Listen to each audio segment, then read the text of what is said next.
Welcome my dear viewers, ফিরে এলাম নতুন আরেকটি এপিসোডে। এই এপিসোডে আমরা স্পিচের ইন্টারোগেটিভ সেন্টেন্স নিয়ে আলোচনা করব। অর্থাৎ এর আগে আমরা অ্যাসার্টিভ সেন্টেন্সের কিভাবে স্পিচ চেঞ্জ হয় সেগুলো আলোচনা করেছি, ইম্পারেটিভ সেন্টেন্সের কিভাবে স্পিচ চেঞ্জ হয় সেগুলো নিয়ে আলোচনা করেছি। তো এবার এই পার্টে আমরা ইন্টারোগেটিভ সেন্টেন্সের স্পিচ কিভাবে চেঞ্জ হয় সেটা নিয়ে একটু আলোচনায় আসি। তাহলে speech change in interrogative sentence. আচ্ছা, ইন্টারোগেটিভ সেন্টেন্সটা কি? তোমাদের সেন্টেন্সের ভিডিওতে আমি অলরেডি সেখানে ডিসক্রিপশন করে দিয়েছি।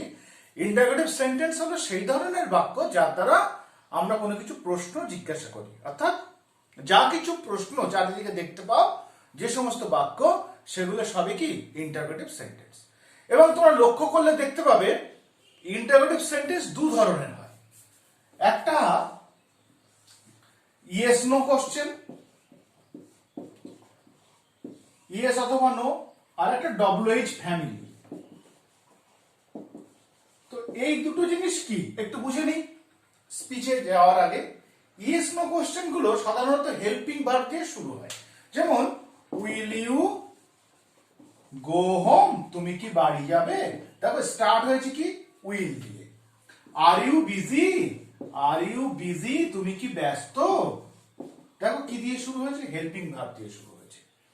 আর WH ফ্যামিলির যে কোশ্চেন গুলো, সেগুলো সব WH ওয়ার্ড দিয়ে শুরু হয়। অর্থাৎ সেই সমস্ত ওয়ার্ড যাদের শুরুতে আমরা W এবং H ব্যবহার করি, সেই শব্দ দিয়ে এই ধরনের WH কোশ্চেন তৈরি হয় বা WH শব্দ দিয়ে তৈরি হয়। যেমন খুব common question, what is your name,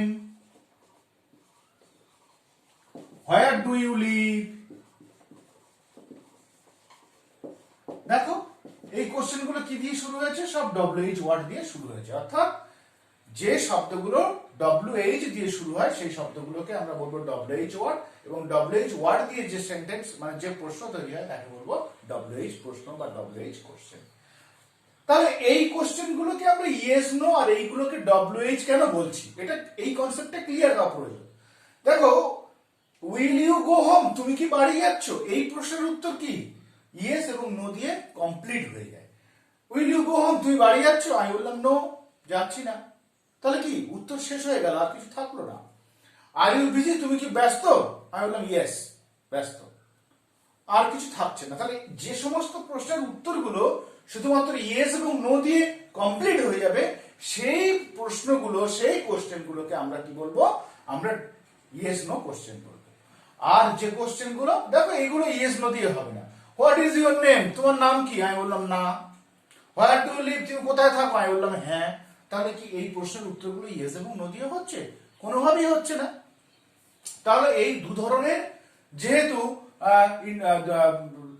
sentence রয়েছে ইন্টারোগেটিভ সেন্টেন্স, তাহলে যখন আমরা ডাইরেক্ট স্পিচ থেকে ইনডাইরেক্ট স্পিচ চেঞ্জ করব, তাহলে দু ধরনের সেন্টেন্সের ক্ষেত্রে দুরকম নিয়মটা বা দুরকম রুল হওয়াটা স্বাভাবিক, তাই না?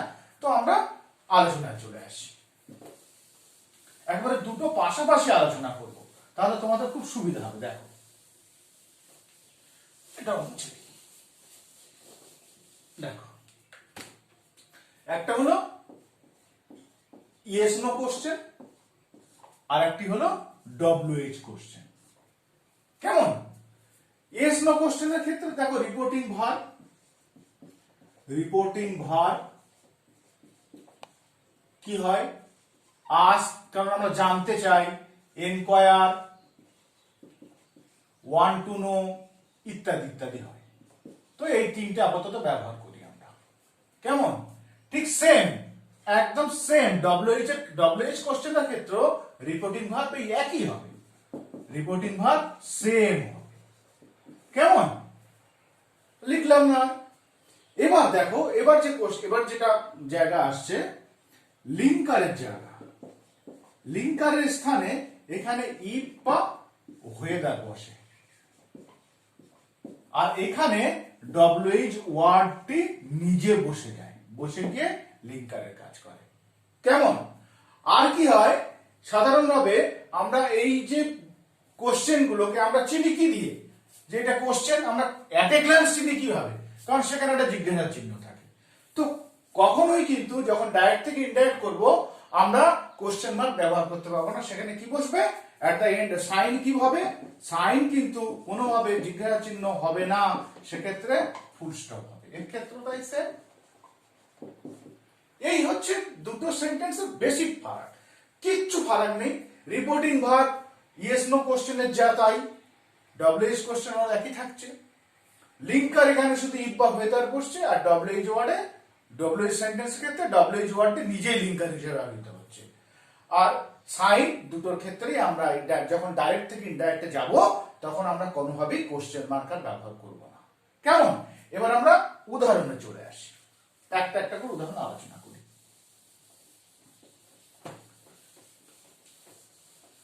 দেখ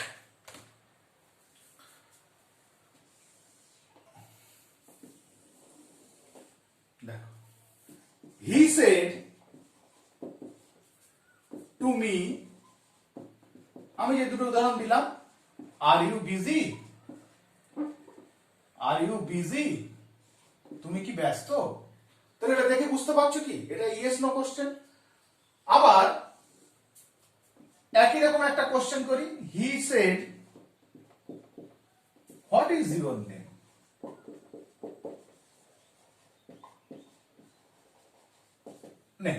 দেখো দুটো পাশাপাশি রেখে আলোচনা করছি।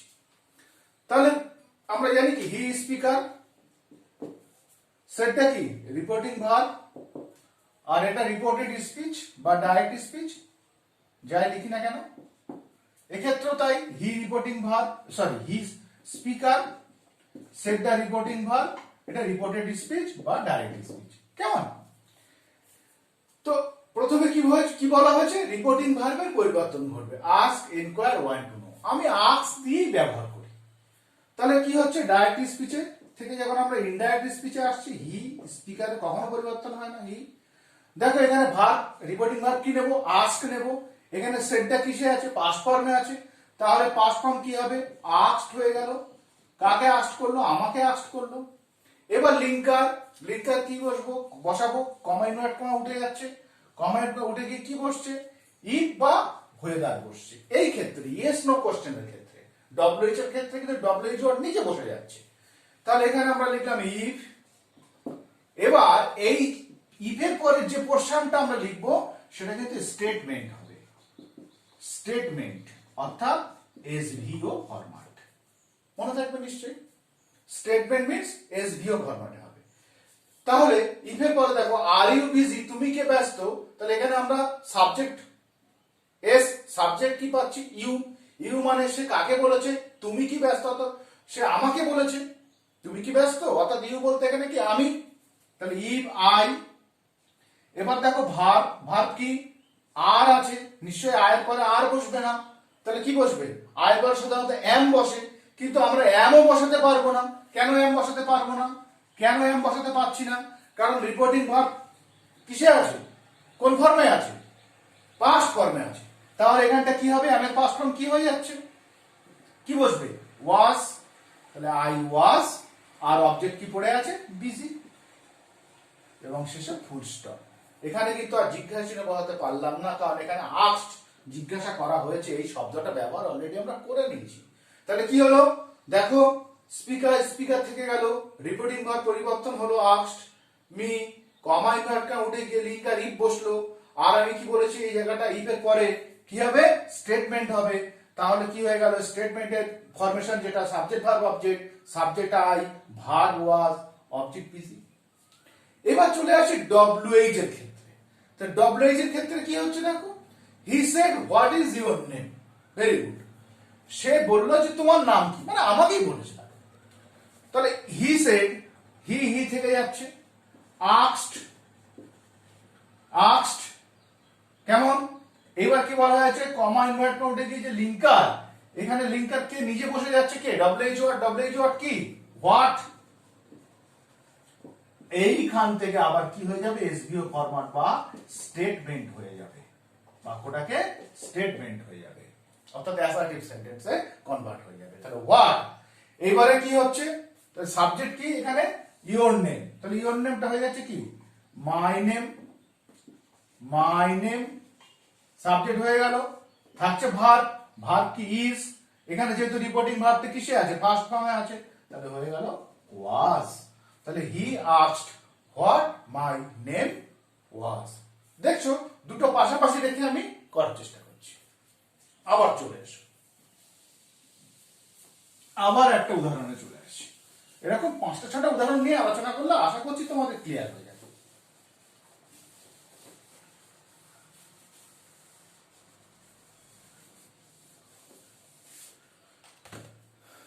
The teacher said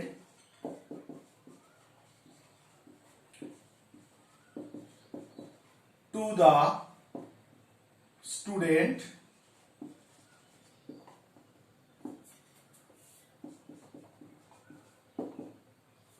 will you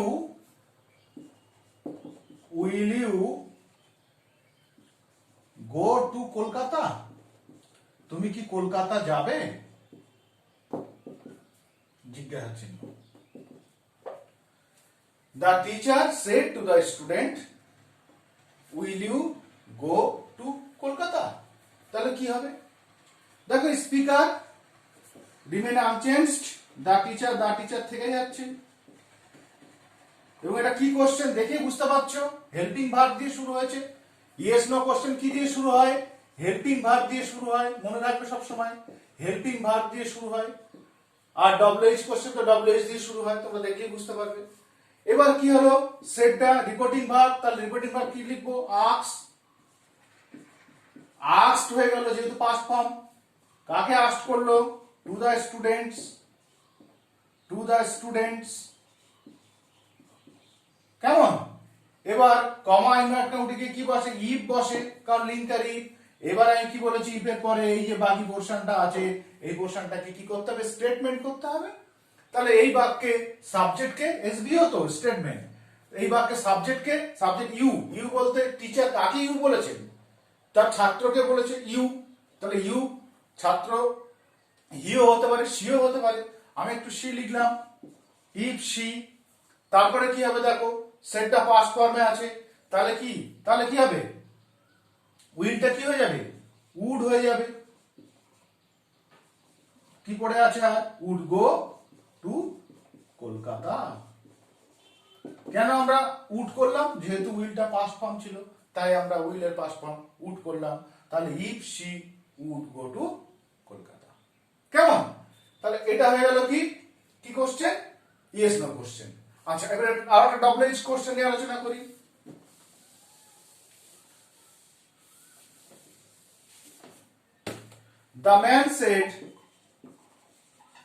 The man said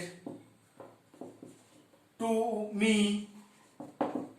where do you live? সাধারণ যে কোশ্চেনগুলো আমরা রেগুলার শুনি সেই কোশ্চেনগুলো নিয়ে আলোচনা করছি। তাহলে কি হচ্ছে, ডাইরেক্ট স্পিচ থেকে ইনডাইরেক্ট স্পিচে যখন আসছে কি হচ্ছে দেখো, the man said হয়ে গেল asked। আচ্ছা তুমি কোথায় থাকো? আমরা ওয়ান্ট টু নো ব্যবহার করতে পারি, কোনো অসুবিধা নেই।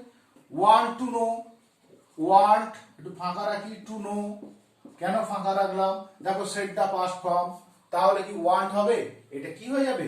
ওয়ান্টেড হয়ে যাবে, পাস্ট ফর্ম হয়ে যাবে।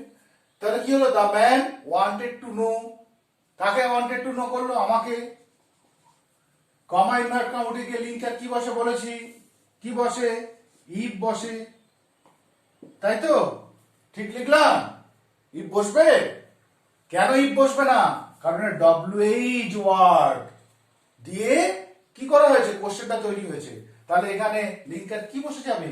এই ডব্লিউএইচ ওয়ার্ডটি পুরো বসে যাবে, এগুলো খেয়াল রাখতে হবে। তাহলে কি হয়ে গেল? ওয়্যার। এইবারে কি করব আমরা? স্টেটমেন্ট করে দেবো।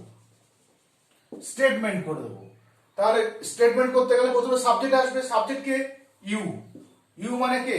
আমি। আমাকে জিজ্ঞাসা করেছে তুমি কোথায় থাকো, তাহলে হোয়ার আই। তারপরে কি আছে?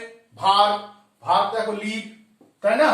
ভার্ব লিভ হয়ে গেল। হয়নি, কেন হয়নি? সেটটা পাস্ট ফর্ম, তাহলে হোয়ার আই লিভড। এবার হয়ে গেল। তাহলে কি হলো? The man wanted to know me where I lived. নিশ্চয়ই বোঝা যাচ্ছে। আবার দেখো, আবার একটা ইয়েস নো কোশ্চেন, একটা ইয়েস নো একটা ডব্লিউএইচ। লাস্ট একটা ইয়েস নো কোশ্চেন করি, তারপর একটা ডব্লিউএইচ করে এটা শেষ করব। বিশেষ কিছু নেই, একটু মন দিয়ে দেখলে, মন দিয়ে প্র্যাকটিস করলে আশা করছি তোমাদের হয়ে যাবে।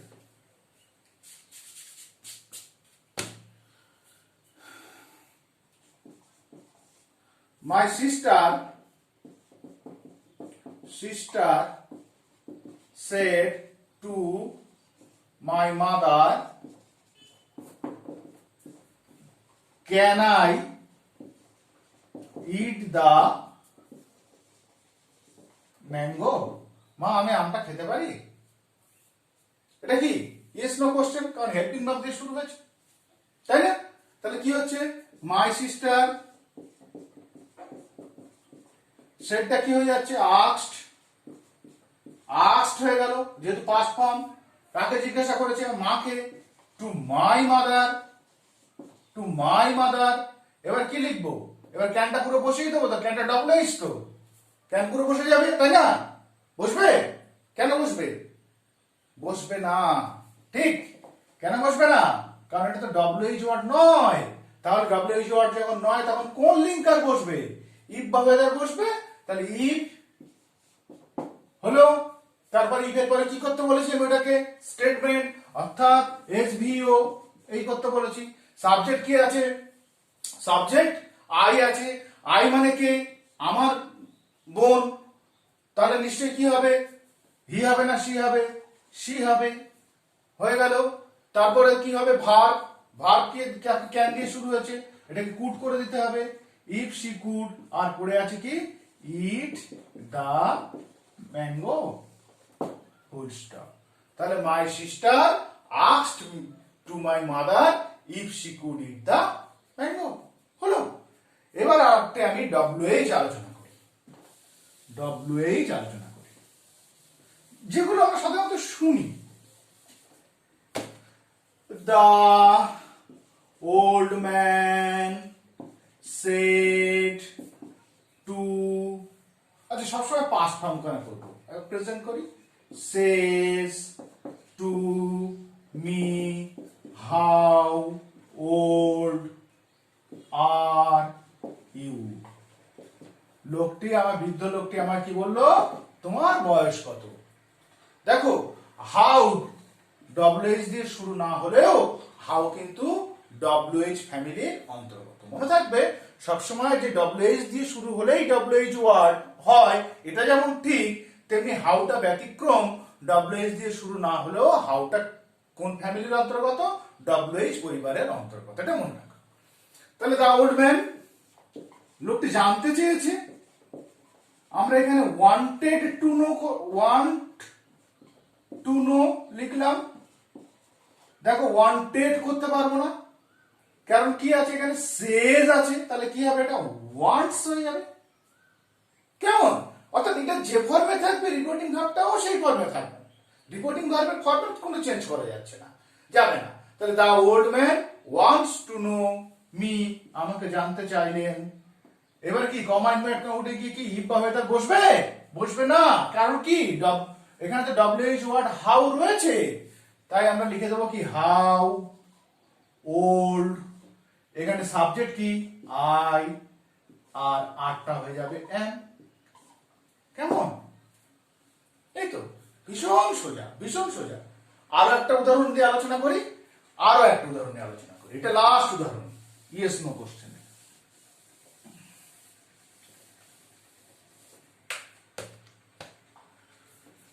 Raju said to Rama, do you, আচ্ছা ডু দিয়ে বাক্য অনেক করেছি। have you seen the desert? তুমি কখনো মরুভূমি দেখেছো? তাহলে কি হচ্ছে, রাজু সেটা আস্কড হয়ে যাচ্ছে নিশ্চয়ই। কাকে আস্ক করা হয়েছে, করেছে রাজু, রমাকে। এখানে হ্যাভ কি ডব্লিউএইচ ওয়ার্ড নয়, তাহলে কি বসবে, লিঙ্কার ইট।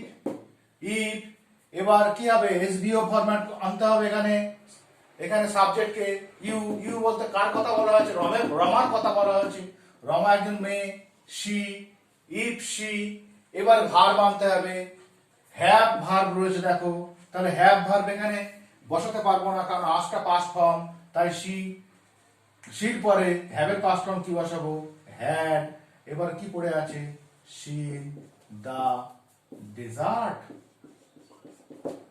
তাহলে Raju asked Rama if she had seen the desert. কেমন? এইভাবে মাই ডিয়ার ভিউয়ার্স প্র্যাকটিস করতে হবে, প্রচুর পরিমাণে প্র্যাকটিস করতে হবে। লাস্ট আমি আরেকটি ডব্লিউএইচ ওয়ার্ড নিয়ে আলোচনা করব।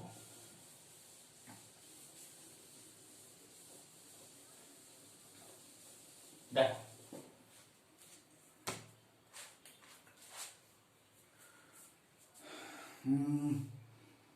my friend said to me, what are you doing? Time the now, তুমি এখন কি করছো? দেখো কি হচ্ছে, my friend asked me, কি হলো, ডব্লিউএইচ বসে যাবে না, হোয়াট, তারপরে কি হবে, স্টেটমেন্ট করতে হবে, মাই ফ্রেন্ড আস্কড মি হোয়াট, তারপরে কি হবে, স্টেটমেন্ট করতে হবে, হোয়াট আই ওয়াজ, কেন ওয়াজ করলাম, দেখো পাস্ট ফর্মে আছে সে, তাই না, হোয়াট আই ওয়াজ ডুইং, আর নাও থাকলে কি হয়, দেন হয়, টাইম চেঞ্জ হয়ে যায়, তাহলে কি হলো, my friend asked me what I was doing then. তাহলে মাই ডিয়ার ভিউয়ার্স এই হয়ে গেল ইন্টারোগেটিভ সেন্টেন্সের দুটো পার্ট আমরা একসাথে আলোচনা করলাম, একটা ইয়েস নো কোশ্চেন, একটা ডব্লিউএইচ কোশ্চেন। আমি একেবারে ভিডিও শেষে সাম আপ করে দিচ্ছি। রিপোর্টিং ভার্বের পরিবর্তন ঘটছে, রিপোর্টিং ভার্বের পরিবর্তন ঘটে সেখানে আমরা তিনটে রিপোর্টিং ভার্ব ব্যবহার করব আপাতত, আস্ক, এনকোয়ার এবং ওয়ান্ট টু নো, দুটোর ক্ষেত্রে, ইয়েস নো কোশ্চেনের ক্ষেত্রে এবং ডব্লিউএইচ কোশ্চেনের ক্ষেত্রে হয়ে গেল। তারপর কি পড়ে থাকে, লিঙ্কার, লিঙ্কার যখন আমরা কোনো হেল্পিং ভার্ব দিয়ে শুরু হবে কোনো কোশ্চেন, অর্থাৎ ইয়েস নো কোশ্চেনগুলোর ক্ষেত্রে আমরা ইফ বা ওয়েদার লিঙ্কার ব্যবহার করব, আর ডব্লিউএইচ কোশ্চেনের ক্ষেত্রে আমরা ডব্লিউএইচ শব্দটাকেই লিঙ্কার হিসেবে ব্যবহার করব। কেমন? আর ডাইরেক্ট স্পিচে কি থাকবে, ইন্টারোগেশন মার্ক বা কোশ্চেন মার্ক থাকবে, কিন্তু যখন আমরা ইনডাইরেক্ট স্পিচে করব তখন কোশ্চেন মার্ক থাকবে না, তখন হয়ে যাবে, কারণ বাক্যটাকে আমরা স্টেটমেন্টে অলরেডি রূপান্তরিত করে ফেলছি, তাই না? তাহলে তোমরা সঙ্গে থাকো, পরের পার্টে আমরা অপটেটিভ সেন্টেন্স নিয়ে আলোচনা করব। তাহলে অলরেডি আমরা অ্যাসার্টিভ, ইম্পারেটিভের দুটো পার্ট আলোচনা করেছি, একটা সাধারণ ইম্পারেটিভ এবং একটা লেট দিয়ে শুরু হলে কি হবে হয় সেটা নিয়ে আলোচনা করেছি, ইন্টারোগেটিভ আলোচনা করলাম, এবার অপটেটিভ এবং এক্সক্লামেটরি, এই পাঁচটা সেন্টেন্সের প্রত্যেকটা স্পিচ আমরা একটা একটা করে এক একটা পার্টে আলোচনা করব। তোমরা ভিডিওগুলো শেষ পর্যন্ত দেখবে, বাড়িতে বারবার প্র্যাকটিস করবে, প্র্যাকটিস না করলে কিচ্ছু হবে না। কেমন? ভিডিওগুলো ভালো লাগলে আমাকে উৎসাহ দেওয়ার জন্য একটু সাবস্ক্রাইব করো, লাইক করো। কেমন? সকলকে ভীষণ ধন্যবাদ, খুব ভালো থেকো।